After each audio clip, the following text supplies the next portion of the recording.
I love escape rooms. I find them so fun. It's a great activity to do outside, to be with friends, family, what have you. And I kept thinking to myself, okay, there has to be a way to do something new, something different to bring it to the classroom. And I'm thinking, let's try.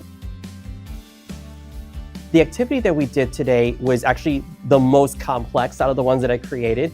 They had to initially do some factoring problems to decode this message. Then it got them to find this code to unlock the rest of the math problems to solve. So then everything else afterwards, every single time they got a correct answer, they had to verify with me based on the problems, and it slowly showed a hidden math problem that you had to solve logically. Once they got that correct, it opened up this big box to get the reward at the end. As a reward, all students present have earned a letter grade higher on their Cycle 3 Part 2 exam. This is the most difficult section of the entire semester, so I'm thinking, you know what, let's give them a really good incentive. And the one thing that's the benefit to this particular class is that they all have really strong attendance. So I want to keep the enthusiasm of, hey, come to class, participate in the activities, and you never know what might come from it. So I thought, let's try it. Let's just put this one extra reward this one time, and oh, did they have a wonderful reaction.